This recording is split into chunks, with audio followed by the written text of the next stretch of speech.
This is Raven Canoyer, number 3 from the women's basketball team, and you're listening to Inside the Hive. And welcome to Inside the Hive. We have a special series for you this week. We're going to have 2 episodes, one for Tuesday and one for Thursday, because guess what? It's rivalry week. Try saying that 3 times fast. And also we have the Alumni Mile, so it's going to be a busy week here in BHSU Athletics. And first guest that we have here today is head women's basketball coach, Coach Nori. Coach, how you doing? Hey, doing well. How are you doing? Oh, not too bad. You know, just trying to get through this week. It's going to be quite busy everywhere. It is. It's been it's been busy, but we just haven't had many games the last. We've taken a 3-week hiatus and trying to navigate all this COVID stuff. It's been quite the experience again, but we're excited to get back out there and we're excited for the busyness, I guess. Exactly. I mean, well, the busyness is good because it's Shadron, it's Mines, it's, big games for us, to play them at home, to do all this, we look at those games like championship games and things like that, and we're like, yes, those are huge games, but for some reason, our rivalry games just stick out. We'll look through the schedule and it's like, oh, there's Shadron, oh, there's South Dakota Mines. What does it mean to the ladies to come into a game like this? Oh, it's great to be home, number one, like you said, and just throughout the records when we do play these teams. It's Tuesday, quick turnaround with Thursday game against Mines. Not a huge, just a day of prep, but with that. Shadron's playing a lot better. They really compete. The thing they bring is a lot of good energy. They play hard. They got some really nice guards. They got some bigs that are big and create some problems inside. And they're young, and so I'm. I've always respected the heck out of their coach, and so it's good to see them. Kind of making that swing and. But for us, we got to take care of home court and we haven't played. It's been 3 weeks literally, and so that part always concerns you a little bit, just kind of working through some of that. But we've tried to prep as much as we could as in practice and make it as game like as we can and do all those things, and then go above and beyond. And so hopefully our attrition is with us, but and thankfully we have had a game since the Christmas break. But it's just an exciting week for us. It's whether it's Shadron, whether it's Mines. I mean, it's just fun to go out there and those teams that are close. They'll bring big crowds hopefully, and hopefully we have big crowds, and just the atmosphere alone is just kind of sets it apart. But we're thankful for that, and we're excited for the week. So coming back to the canceled games, you said that it's 3 weeks. 3 weeks you've been off. And not only does it cause an issue with not being able to play a game, but there's also chances you're going to have to put those games somewhere else in the schedule. Yeah. We actually we've almost locked in the Mesa game. It looks like they might be coming here on the 24th. So it would be that next Monday. So hopefully that works out, but it sounds like it's going to. And then we have a game in Gunnison, which that trip, it's just hard to do a single trip, 10 hours away, and but we're trying and we're trying to get these things figured out, without having to work through the whole protocol of return to play, with the sickness and with the COVID is another thing too, and kids coming and going, and I tell you, I just have a lot of, looking at what these gals have gone through. They've shown a lot of fortitude, a lot of toughness, because mentally it's so challenging. I think we've prepped for 2 teams now, and gone through the scout and gone through all the stuff, and then we haven't played, and. So you build yourself up mentally, physically, and then it doesn't happen. And then, a month later you play them and they've changed a lot, and so it's one of those deals. And not only that, but just kind of, working through, like I said, the whole getting back the attrition of this whole deal. So, it's we're getting there, and so far we just have the one game that we're kind of the Western game is the one we're trying to still figure out. Gotcha. And you brought up a good point, the return to play. It's not like the team gets to just quarantine and then just come back to play immediately. That's not how this works. No. And it depends on the athlete. Like one athlete can, come back to full play after, just a few days, where another athlete might take more than a month to be able to come back to full play. Yeah. Has that been a factor yet? I mean, yeah, it's everyone's different. We're fortunate. We have great training staff that just kind of they're the ones that kind of do everything with that. But it's been, I mean, those trainers they have dealt with a lot too, and each kid's different, and a lot of it has to do with heart rate and making sure they're able to recover, and what their resting heart rate is, and that would be the biggest thing, and just the fatigue of what this does to a kid, and so it definitely puts you back, days, sometimes weeks, and just of that return to play protocol. But I give a lot of credit to the players and then our training staff for doing the job that they do. Absolutely, because right now it's more about health than anything. The games are great to play. We really want to play those games. But at the same time, we got to make sure that our student athletes are healthy, and that's our number one concern. No doubt.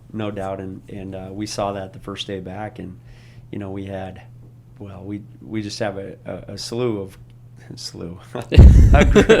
group of gals that, were going through it. And, I mean, we had to cut practice short, and we have to limit things. And so, we really so it'll be good for us to get back now. I mean, everyone's, knock on wood, back at it, healthy and getting there. So. Well, hey, Coach, we're really excited for the South Dakota or the Shadron game first. Yeah, sorry, I don't know why, but I've been focusing on one game at a time, man. Yeah, I know. You can really lock into the whole. It's like one page at a time. And one game at a time, and it's really, sometimes it's hard though. It is. It just gets difficult. But so we'll be starting off with Shadron, and then get a day rest, and then we'll go into South Dakota Mines. Of course, both games being 5:30 and 7:30. 5:30 for women's tip-off, 7:30 for men's tip-off. Yeah. But thank you for taking the time, Coach, and we'll check in with you after the Shadron game. Thank you. Appreciate it. All right, and up next, we will have Coach Thompson. Your loved ones deserve the utmost comfort when visiting Spearfish. If you're looking for the perfect place to get the family together, the Spearfish Holiday Inn and Convention Center has the most updated and comfortable rooms in town. Make your reservations today at the Spearfish Holiday Inn and Convention Center. And welcome back to Inside the Hive. Right now I'm joined with head men's basketball coach Ryan Thompson. Coach, how you doing? Good. How are you, Colton? Doing well. Just watched the guys practice, and looks like we're gearing up for rivalry week. I have yet to get that right this week. But anyway, rivalry week against Shadron and South Dakota Mines. Can you tell us a little bit about coming back from this weekend, having three players, up and above 20 points, Adamusa, of course, just, going off. Can you tell us a little bit about that, and also some of the things that you're doing to prepare for this upcoming week? Yeah, so starting with last week at Western, always a difficult place to play. They play so well at home, and they're such a good team offensively. And we were without Sindhu Cisse, who's been second on our team in scoring and been one of our best defenders all year, and provides a toughness level for us. And so without him, we're shorthanded and needed some guys to step up. And I thought that Adamusa, really set the tone on both ends of the court, did a great job defending, and then offensively, created shots for others, and then shot a high percentage himself, and really did a good job getting to the basket and scoring, high percentage shots at the basket. And then, I thought Sava Dukic also really stepped up, did a great job defending. We had him kind of locked on a couple of their best players, and he did a good job giving a ton of energy defensively, and then offensively hit 6 threes and really came up with some big shots again for us. So I thought we had a good weekend. Proud to get out of there with a win, and then trying to get healthy here this week and quick turnaround, and excited for the opportunity to play at home and to play these 2 games that mean so much to so many people around here, and hoping we'll have a great crowd. And both teams, Shattern and South Dakota Tech, are playing better basketball right now. They're going to be 2 big games for us, and we're just looking forward to the opportunity to compete in these rivalry games. Going back to last week, it was 45 rebounds, I think, is what we had compared to theirs. I think it was somewhere around 25. I guess as far as defense goes, how big is that? Yeah, I think we had a little bit of a size advantage, but I thought we made an emphasis of going to the offensive glass and really trying to attack, get as many offensive rebounds as we could. I thought our guys were executed that and kind of had a relentless attitude attacking the glass. And then defensively, we executed in terms of boxing out, having our defensive rebound coverages, and then at the end of the day, rebounding really just comes down to some 50-50 balls, and it's me or the guy across from me going and getting it. And our guys played hard and had a great attitude in terms of how they attacked those loose balls. And anytime you can out-rebound a team like that, certainly you're going to have an advantage. You're going to have more possessions, and that certainly had played a big role in us being able to get out of there with a win. Absolutely. And during this time where COVID is really starting to show its face again, I mean, with the Omicron virus, and it seems like, poor women's basketball, they've been having the last 3 weeks canceled on them, or not canceled, postponed, and also one of your games almost getting moved. What effect is that having on the team as a whole, as far as, is it taking away from them maybe a little bit of worry, like, are we going to play this week? Are we going to, have an issue? Or is it something like, hey, we'll control what we can and we'll move on?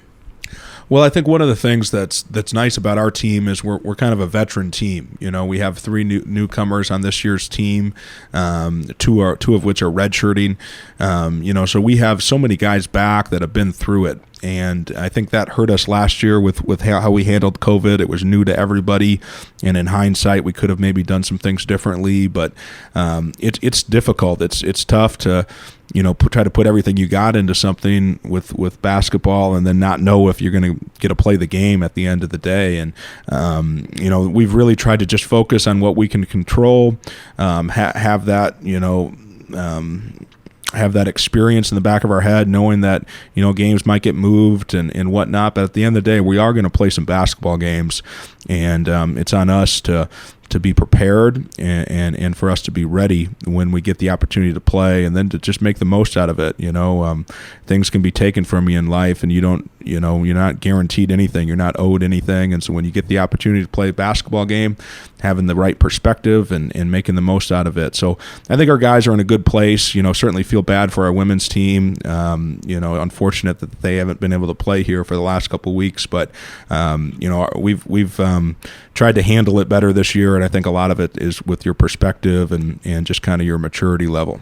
Absolutely. I agree with that 100%. So coming up this week, let's end on some good news instead of COVID. But coming up on this week, the crowd is going to be huge. It always is for these games. And does that help the players?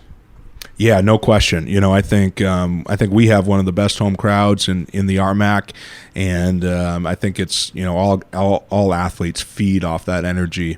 And so when we have our students and community members and the gym's packed and we have great energy in the Young Center, there's no question that our team feeds off that, and it's a real advantage for us. So we sure hope it turns out like it has in the past, and we get 2 great crowds here this week.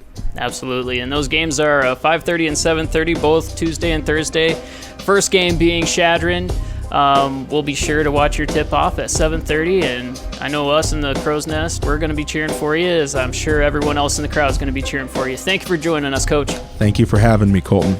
All right, and that was Coach Thompson for Inside the Hive. That is going to be it for this first episode of our 2-episode week. Look for us again on Thursday. This has been a Black Hills State University Athletics production. Fear the sting.